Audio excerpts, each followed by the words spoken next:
Hello friends, welcome to online session. આપણે અભ્યાસ કરી રહ્યા છીએ પ્રકરણ 7 અને આજે આપણે ભણવાનું છે સ્વાધ્યાય 7.3. બરોબર છે? સ્વાધ્યાય 7.3 છે એમાં ક્ષેત્રફળને લગતા દાખલા છે. ત્રિકોણના ક્ષેત્રફળના દાખલા આવશે, ચતુષ્કોણના ક્ષેત્રફળના દાખલા આવશે. તો પહેલો પ્રશ્ન છે ત્રિકોણના ક્ષેત્રફળનો છે. તો આપણે પહેલો પ્રશ્ન ત્રિકોણનું ક્ષેત્રફળ કેમ શોધાય એ આપણે જોઈ લઈએ. ત્રિકોણના ક્ષેત્રફળનું સૂત્ર છે આપણે સૌથી પહેલા જ વિડિયોમાં જોયું, ઇન્ટ્રોડક્શન વાળા વિડિયોમાં જોઈ ગયા. તો એ સૂત્ર તમને યાદ જ હશે. યાદ છે ને? અને યાદ ન હોય તો યાદ કરી લેવું. એ સૂત્ર છે મહત્વનું છે. આ દાખલો તમારામાં 3 માર્કમાં પૂછાઈ શકે છે. નાનો દાખલો હશે તો 1 માર્કમાં, મોટો દાખલો હશે તો 3 માર્ક. આ દાખલો છે નાનો દાખલો છે તો 1 માર્કમાં પૂછાય, 1 અથવા તો 2 માર્કમાં પૂછાઈ શકે. બરોબર? તો જોઈએ આપણે 1, 2 અને 3 બિંદુઓ, એને નામ આપણે આપી દીધું છે A, B અને C. તમને રકમમાં ABC નથી આપ્યું, પણ આપણે નામ આપ્યું છે A, B અને C. હવે સૌથી પહેલા આપણે x1, x2, x3, y1, y2 અને y3 લખી લેવા. x1, y1, x1 એટલે 2, y1 એટલે 3, x2, y2, x2 એટલે -1, y2 એટલે 0, x3 અને y3, x3 એટલે 2 અને y3 એટલે -4. બરોબર છે? હવે ત્રિકોણના ક્ષેત્રફળનું સૂત્ર મૂકીએ.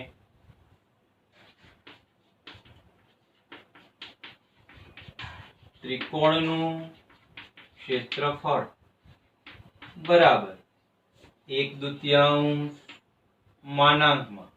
હવે માનાંક છે તમને બીજે ક્યાંય પાઠ્યપુસ્તકમાં ક્યાંય આપેલો નથી, ક્યાંય તમને ડાયજેસ્ટમાં ક્યાંય આપેલો, ગાઈડમાં ક્યાંય આપેલો નથી, પણ આપણે અહીં કરીએ છીએ. એનું શું કારણ કે ક્ષેત્રફળ ક્યારેક તમને અહીંયા કાઉન્સમાં માઈનસ આવે તો તમે છેલ્લે જવાબ છે ને પછી ભૂલથી માઈનસ લખી નાખો. પણ જો આપણે સૂત્રમાં માનાંક લખ્યો હોય તો તમને એટલો ખ્યાલ પડે કે માનાંકની અંદરથી કોઈ પણ સંખ્યા બહાર જાય એટલે ઈ હંમેશા ધન થઈને પછી નીકળે. ઋણ હોય તો ધન થાય અને ધન હોય તો ધન હોય જ. સમજાય છે? એટલા માટે સૂત્રમાં આપણે માનાંક મૂકીએ છીએ.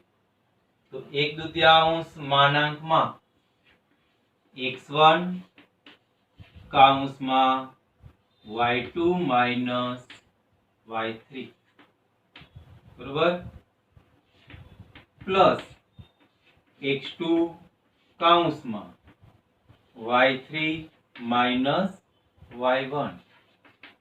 ઓકે? આમ 1, 2, 3 એમ યાદ રાખવાનું, પછી 2, 3, 1, હવે આવશે 3, 1, 2, એ પ્રમાણે યાદ રાખવાનું. તમને સૂત્રમાં આગળ સમજાવેલું હતું. x3 કાઉન્સમાં શું આવે તો કે y1 માઈનસ y2 માનાંક પૂરા. આ સૂત્ર ખાસ યાદ રાખવાનું ને ઈઝી જ છે. આ 1 2 3 માં ભૂલ નહીં કરવાની. યાદ રાખવાનું, પહેલા 1 થી ચાલુ થાય, 1 2 3, પછી 2 3 1, પછી 1, પછી 3 1 2. બરોબર? 1 2 3, 2 3 1, 3 1 2. તો યાદ રાખવાનું. હવે દરેકની કિંમત આપણે મૂકી દઈએ. 1/2 માનાંક x1 એટલે કેટલા? 2, કાઉન્સમાં y2 એટલે કેટલા? 0, માઈનસ y3 એટલે કેટલા? -4. -4 છે તો આપણે કાઉન્સમાં મૂકશું. બરોબર? નહીતર આપણે શું નિશાનીમાં પછી ક્યારેક ભૂલ પડે. પ્લસ x2 એટલે કેટલા? -1, x2 એટલે -1, કાઉન્સમાં y3 એટલે કેટલા? -4, માઈનસ y1 એટલે કેટલા? y1 એટલે 3, પ્લસ x3 એટલે કેટલા? 2, y1 એટલે 3, માઈનસ y2 એટલે 0, y2 એટલે 0. બરોબર છે ને? y1 એટલે 3 અને y2 એટલે 0. માનાંક પૂરા. હવે 1/2 ના 1/2 પાછા એમનેમ રાખી દો, માનાંક ના માનાંક, પછી આ 2 ના 2 કૌંસમાં 0 minus minus plus, minus minus plus એટલે અહીંયા 4 છે એ પ્લસ થઈ જશે. આનાથી આપણું એક સ્ટેપ વધશે ખરા, પણ ક્યારે દાખલામાં ભૂલ નહીં થાય. આવી રીતના તમે કૌંસમાં મૂકશો એટલે એક સ્ટેપ વધશે ખરા તમારું, પણ ભૂલ પડવાની સંભાવના ઘટી જશે. પ્લસ -1 -4 -3 અત્યારે એમનેમ જ રાખીએ છીએ, કૌંસ આપણે પછી છોડશું. ઓકે, પ્લસ 2 કૌંસમાં 3 માઇનસ 0 1/2 માનાંકમાં. હવે જો 0 વત્તા 4 એટલે કેટલા થશે? તો કે 0 વત્તા 4 એટલે 4 અને ઈ 4 નો ગુણાકાર 2 સાથે કરો 8. પછી અહીંયા -4 -3 કેટલા થાય? -7. -7 નો ગુણાકાર કરો -1 થાય એટલે +7 થાય. તો અહીંયા મૂકવાના આપણે +7 પ્લસ 3 - 0 કેટલા થાય? 3 અને એ 3 નો ગુણાકાર 2 રે કરવાનો કેટલા થાય? 6. તો અહીંયા મૂકવાના આપણે 6. માનાંક પૂરા 1/2 ગુણ્યા 8 ને 7 15, 15 ને 6 21. હવે માનાંકની બહાર નીકળી ગયા તો 21 આવી ગયા. અહીંયા તો પ્લસ જ હતા એટલે પ્રશ્ન હતો નહીં. 8 ને 7 15 ને 6 21 આવી ગયા. હવે અહીં કઈ છેદ ઉડે છે? નથી ઉડતા. ન ઉડતા હોય તો અંશ અંશનો ગુણાકાર કરી નાખીએ. 21 21 છેદમાં 2. તો ત્રિકોણનું ક્ષેત્રફળ કેટલું મળ્યું? 21/2. એકદમ ઈઝી સમ છે, બરોબર છે? એકદમ સહેલામાં સહેલો દાખલો છે, માત્ર સૂત્ર યાદ રાખવાનું છે. હવે આપણે બીજો દાખલો જોવાનો. પ્રશ્ન પહેલો પણ એની અંદર પેટા દાખલા નંબર 2 છે. તો સૌથી પહેલા આગળના દાખલામાં કર્યું એ પ્રમાણે x1 x2 x3 y1 y2 y3 એ લખી જ લેવાનું. x1 y1, x1 એટલે -5 અને y1 એટલે -1, x2 y2, x2 એટલે 3 અને y2 એટલે -5, x3 y3, x3 એટલે 5 અને y3 એટલે 2. હવે ત્રિકોણનું ક્ષેત્રફળનું સૂત્ર મૂકશું. ત્રિકોણનું ક્ષેત્રફળ બરાબર 1/2 માનાંકમાં x1 કૌંસમાં y2 minus y3 plus x2 કૌંસમાં y3 minus y1 plus x3 કૌંસમાં y1 માઇનસ y2 માનાંક કમ્પ્લીટ. હવે આપણે દરેકની કિંમત મૂકશું. 1/2. હવે x1 એટલે કેટલા છે? તો કે -5 એટલે આપણે અહીંયા -5 મૂકવાના. કૌંસમાં y2 કેટલા છે? તો કે y2 એટલે -5 તો આપણે અહીં મૂકશું -5 માઇનસ y3 કેટલા છે? તો કે ઈ છે 2 તો આપણે અહીંયા મૂકવાના 2. કૌંસ પૂરો. ઓકે, પ્લસ હવે x2 તો x2 કેટલા છે? 3 છે તો આપણે અહીંયા મૂકશું 3. y3 કેટલા આપ્યા છે? તો કે y3 2 આપ્યા છે તો આપણે અહીંયા મૂકશું 2 માઇનસ y1 કેટલા છે? તો કે y1 તમને આપ્યા છે -1 તો આપણે અહીંયા મોટો કૌંસ કરવો પડશે ને, -1. ક્લિયર? y3 એટલે 2 માઇનસ ના માઇનસ, y1 એટલે -1 તો આપણે કૌંસમાં -1 મૂક્યા. પ્લસ x3 તો કે x3 કેટલા છે? તો કે x3 એટલે 5 કાઉન્સમાં y1 કેટલા તો કે y1 એટલે -1 y1 એટલે -1 માઈનસ y2 એટલે કેટલા તો કે y2 એટલે -5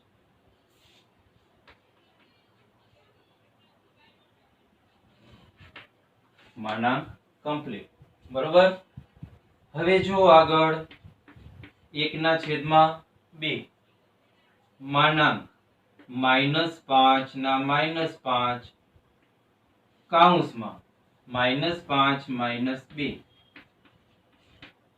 પ્લસ 3/3 કાઉન્સમાં 2/2 માઇનસ માઇનસ પ્લસ એ માઇનસ માઇનસ પ્લસ કરવાનું ભૂલવાનું નહીં પ્લસ 1 પ્લસ 5/5 કાઉન્સમાં -1 minus minus plus 5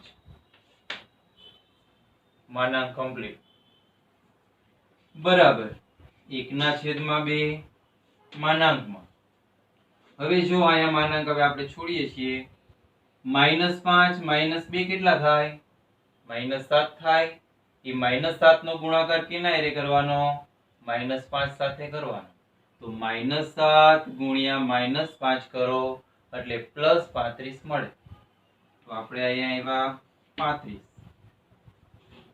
plus 2 plus 1 2 plus 1 એટલે 3 અને 3 ગુણ્યા 3 એટલે 9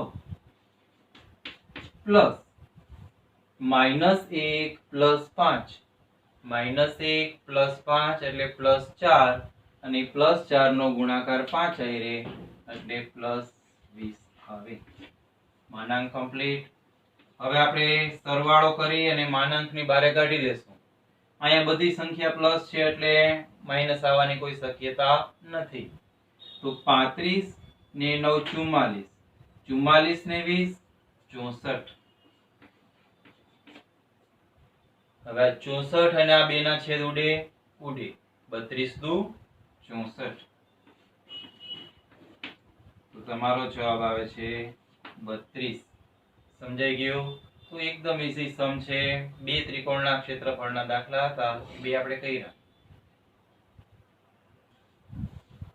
તો મિત્રો હવે આપણે બીજો ક્વેશ્ચન જોવાનો છે બીજા ક્વેશ્ચનમાં પણ તમને ત્રણ બિંદુઓ આપેલા છે ને ત્રણ બિંદુઓમાં એક ચલ છે ને તમને કે આપેલો છે એ કે ની કિંમત શોધવાની છે તમારે હવે બીજું શું છે કે નીચે આપેલા બિંદુઓ સમરેખ હોય ત્રણે ત્રણ બિંદુઓ સમરેખ છે તો ત્રણે ત્રણ બિંદુઓ સમરેખ હોય તો એનો ત્રિકોણ દોરવો શક્ય નથી શક્ય છે નથી તો જ્યારે મિત્રો ત્રણેય બિંદુઓ સમરેખ તમને આપવામાં આવેલા હોય ત્યારે એનું ક્ષેત્રફળ હંમેશા કેટલું આવે શૂન્ય તમે આગળ સૂત્ર લખ્યા છે અહીંયા સેજ નોંધ કરી લેજો કે જ્યારે ત્રિકોણના ત્રણેય બિંદુઓ સમરેખ હોય ત્યારે તેમનું ક્ષેત્રફળ હંમેશા શૂન્ય મળે છે આ એક બાબત ખાસ યાદ રાખવાની ઈ યાદ હશે ને બાબત તો જ આ તમે કે ની કિંમત શોધી શકશો તો હવે આપણે આગળના દાખલાની જેમ જ પેલા x1 x2 x3 લખી નાખીએ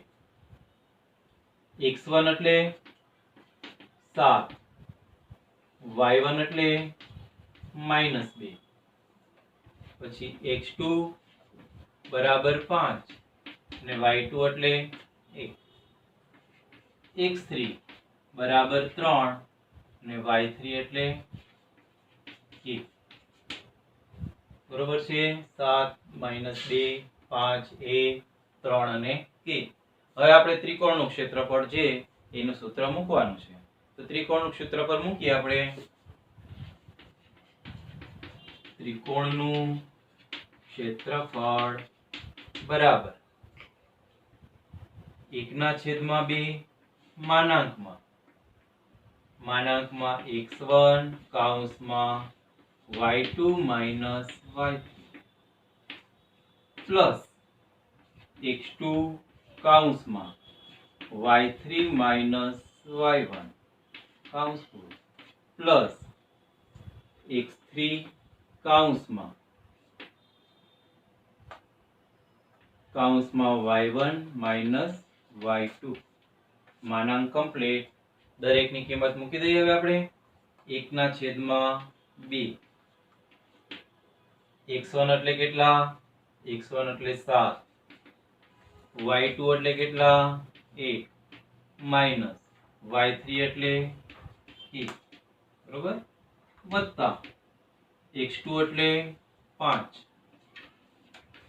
y3 એટલે 1 માઈનસ y1 એટલે -2 તો આપણે અહીં મોટો કૌંસ કરીએ અને -2 ને નાના કૌંસમાં રાખશું બરોબર વત્તા x3 એટલે 3 x3 એટલે 3 y1 એટલે કેટલા y1 એટલે -2 માઈનસ y2 એટલે 1 માનાંક કમ્પ્લીટ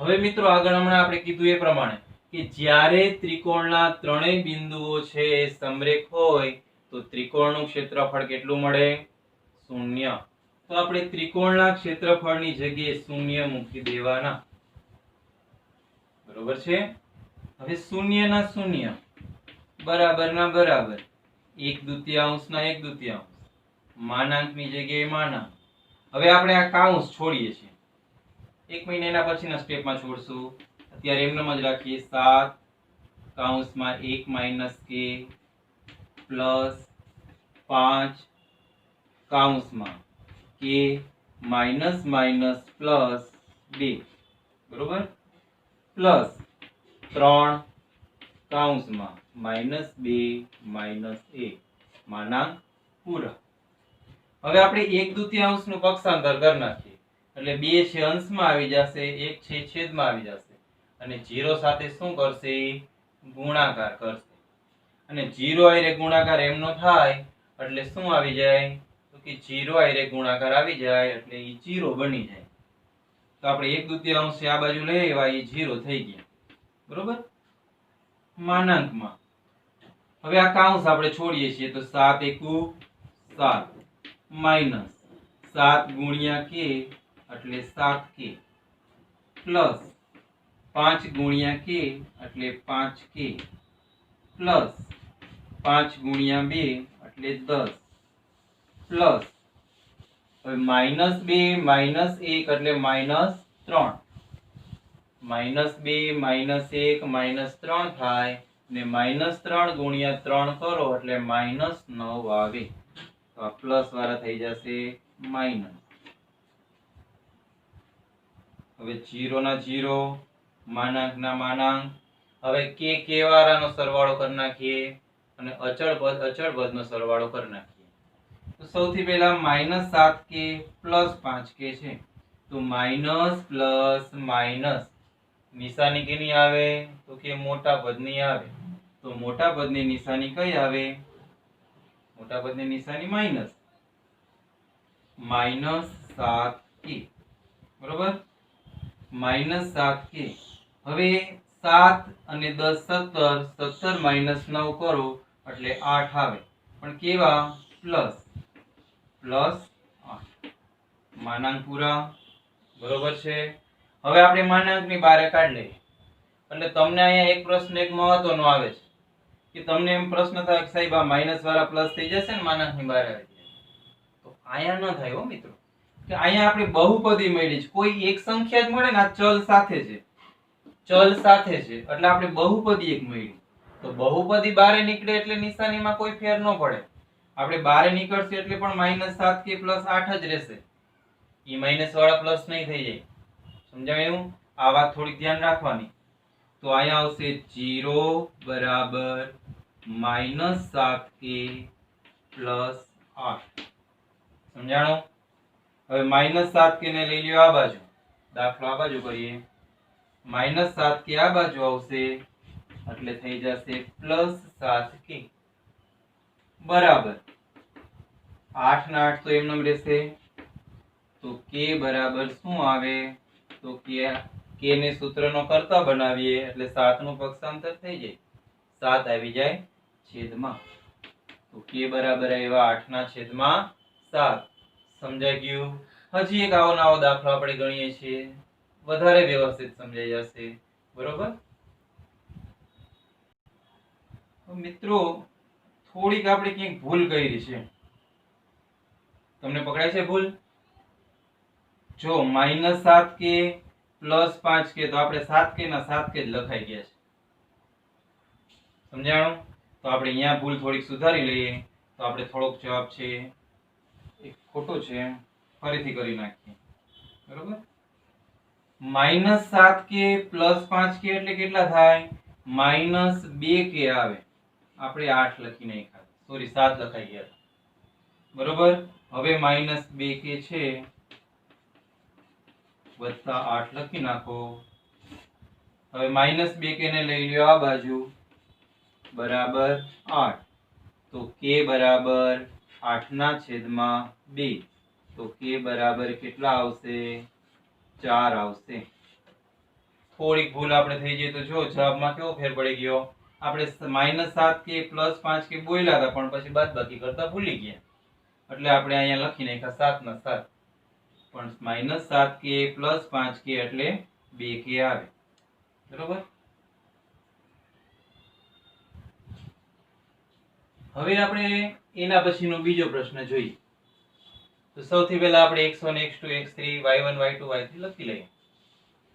x1 y1, x1 એટલે 8 અને y1 એટલે 1.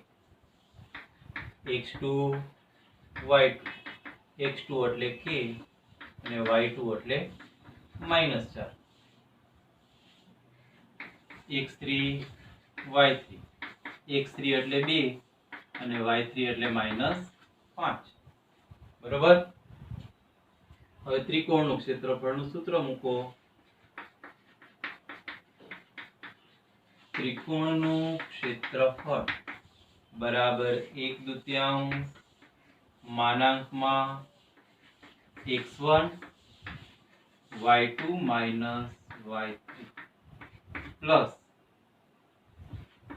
x2 કૌંસમાં y3 y1 પ્લસ x3 કૌંસમાં y1 y2. માનાંક કમ્પ્લીટ. ઓકે, આગળના દાખલાની જેમ જ ત્રિકોણનું ક્ષેત્રફળ છે શું મૂકવાનું? તો કે 0 મૂકવાનું. બરાબર 1/2 ના 1/2 મૂકો. માનાંક x1 એટલે કેટલા? 8. y2 y3, y2 કેટલા છે? -4. y3 કેટલા છે? -5. તો y2 આપણે લખો -4 માઈનસ y3 કેટલા? -5. બરોબર? મોટો કૌંસ કરીએ, અંદર એક નાનો કૌંસ કરવો પડ્યો છે. Plus x2. તો x2 કેટલા આપણે આપેલા છે? x2 આવ્યા છે k. તો આપણે અહીંયા લખી નાખીએ k કૌંસમાં. હવે y3 અને y1. y3 એટલે કેટલા? -5. y1 એટલે 1. તો y3 એટલે લખો -5 માઈનસ y1 એટલે 1 પ્લસ x3 એટલે કેટલા છે? તો કે x3 એટલે 2. x3 એટલે 2 કૌંસમાં y1 y2. તો y1 કેટલા મળ્યા છે? y1 એટલે 1 અને y2 એટલે -4. અહીંયા પણ મોટો કૌંસ કરવો પડશે. y1 એટલે 1 માઈનસ y2 એટલે -4. થઈ ગયો? હવે આપણે 0 ના 0 મૂકીએ. 1/2 છે એના 1/2 મૂકીએ. 1/2 નું પક્ષાંતર કરી નાખીએ એટલે એ થઈ જશે 0. હવે 1/2 તો વયા ગયા. માનાંકમાં 8 ના 8 કૌંસમાં -4 minus minus plus 5 plus k ના k. અત્યારે કૌંસ આપણે એમનેમ જ રાખીએ છીએ. -5 -1 એમને એમ રાખવાના. પ્લસ 2 ના 2 કૌંસમાં 1 માઈનસ માઈનસ પ્લસ 4. માનાંક કમ્પ્લીટ. બરોબર છે? હવે શું કરવાનું તો કે હવે આ બધા કાઉન્સ છે આપણે છોડવાના છે. શૂન્ય માનાંકમાં 8 -4 + 5 આપણે અહીં ડાયરેક્ટ ગુણાકાર જ કરીએ છીએ ને. -4 + 5 આમાં ખાસ ધ્યાન રાખવાનું માઇનસ પ્લસ માઇનસ નિશાની મોટા પદની કઈ છે તો કે પ્લસ છે. તો 5 માંથી 4 જાય તો 1 પણ +1 ગુણ્યા 8 કરો એટલે 8 આવે પ્લસ k ગુણ્યા -5 તો -5k આવે. તો અહીંયા મૂકીએ -5k plus minus minus k ગુણ્યા 1 એટલે આવશે k પ્લસ 4 + 1 એટલે 5 અને એનો ગુણાકાર કરવાનો 2 સાથે એટલે 5 દુ ને 10. અહીંયા મૂકી દો તમે 10. માનાંક પૂરા થઈ ગયા. હવે આપણે આગળના દાખલાની જેમ કે ચલ વાળાના સરવાળો અથવા બાદબાકી નિયમ અનુસાર જે થાતું એ કરીએ. અચલ પદનો સરવાળો બાદબાકી નિયમ અનુસાર જે થાતું હોય તે કરવાનું. 0 ના 0 માનાંક ના માનાંક -5k - k તો આવશે -6k માઇનસ માઇનસ પ્લસ પણ નિશાની માઇનસ ની 5k + k એટલે 6k થાય. પછી આગળ +8 + 10 બે પ્લસ પ્લસ છે એટલે સરવાળો થશે અને નિશાની પણ સરવાળાની જ આવશે. 8 ને 10 18. હવે આગળ આપણે જણાવ્યું તે પ્રમાણે માનાંકની બહાર નીકળી જાય છે એટલે આ -6k પ્લસ નહીં થાય. માત્ર સિંગલ ડિજિટમાં હોય ને સંખ્યા અચલ પદમાં જ તો જ છે માઇનસ ના પ્લસ થાય પણ આ પ્રમાણે હશે તો થશે નહીં. બરોબર. 0 ના 0 બરાબર -6k +18. હવે -6k ને લેવા બાજુ એટલે +6 થઈ જશે. +6k = 18. હવે k ને સૂત્રનો કર્તા બનાવવાનો છે. તો k ને સૂત્રનો કર્તા બનાવો એટલે 18 ના છેદમાં 6 આવી જશે. તો k = 18 ના છેદમાં 6 તો k બરાબર કેટલા આવે 3. 6 તેરી 18 છેદ ઉડી જાય તો k બરાબર 3. તો મિત્રો આ વિડિયોમાં આપણે પહેલો અને બીજો બે પ્રશ્ન છે એને આમાં સમાવી લીધેલા છે. આના પછીના વિડિયોમાં આપણે પ્રશ્ન 3 અને પ્રશ્ન 4 છે એ જોવાનો છે. બરોબર. પછી આપણું ચેપ્ટર સ્વાધ્યાય 7.3 છે પૂરું.